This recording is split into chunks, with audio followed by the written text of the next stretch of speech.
الحمد لله والصلاة والسلام على سيدنا رسول الله، وبعد.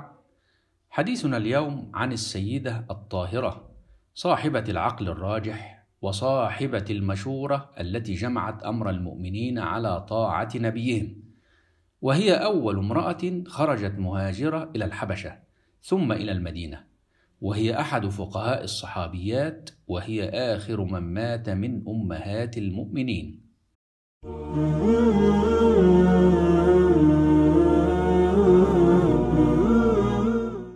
هي أم المؤمنين أم سلمة هند بنت أبي أمية القرشية المخزومية رضي الله عنها.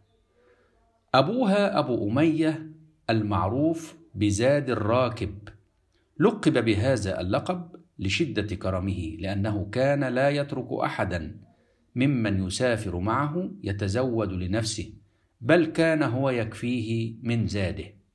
وأمها عاتكة بنت عامر الكنانية، تزوجها ابن عمها عبد الله بن عبد الأسد المخزومي، وأسلما معا في السابقين إلى الإسلام، فولدت له سلمة وعمر ودرة وزينب، وهاجرت معه إلى الحبشة.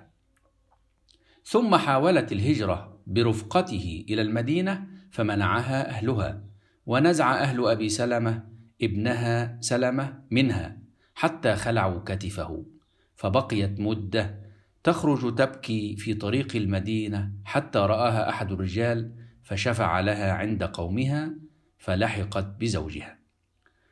وشهد زوجها غزوة بدر وغزوة أحد، وأصيب في غزوة أحد بإصابة شديدة ثم مات بعدها بشهور. وروي أن أم سلمة قالت لأبي سلمة: بلغني أنه ليس امرأة يموت زوجها وهو من أهل الجنة ثم لم تتزوج إلا جمع الله بينهما في الجنة، فتعال أعاهدك ألا تزوج بعدي ولا أتزوج بعدك. فقال: أتطيعينني؟ قالت: نعم.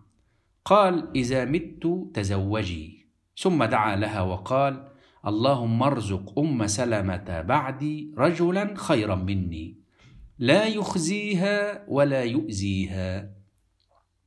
فلما مات أبو سلمة قالت أم سلمة: من خير من أبي سلمة؟ فما لبست إلا وجاء رسول الله صلى الله عليه وسلم فخطبها. وروي أيضا أن أبا سلمة جاء إلى أم سلمة وقال: لقد سمعت من رسول الله صلى الله عليه وسلم حديثا أحب إلي من كذا وكذا، سمعته يقول: لا يصيب أحدا مصيبة فيسترجع عند ذلك ويقول: اللهم عندك أحتسب مصيبتي هذه، اللهم اخلفني فيها خيرا منها، إلا أعطاه الله عز وجل ذلك. قالت أم سلمة: فلما أصبت بأبي سلمة قلت: اللهم عندك أحتسب مصيبتي، ولم تطب نفسي أن أقول: اللهم اخلفني فيها خيرا منها. ثم قلت: من خير من أبي سلمة؟ أليس كذا أليس كذا؟ ثم قلت ذلك. فلما انقضت عدتها أرسل إليها أبو بكر يخطبها فأبت، ثم أرسل إليها عمر بن الخطاب يخطبها فأبت، ثم أرسل إليها رسول الله صلى الله عليه وسلم يخطبها فقالت: مرحبا برسول الله صلى الله عليه وسلم، ولكن يا رسول الله إن في خلالا ثلاثا: أنا امرأة شديدة الغيرة، وأنا امرأة مصبية، يعني عندي صبيان صغار، وأنا امرأة ليس لي هنا أحد من أوليائي فيزوجني.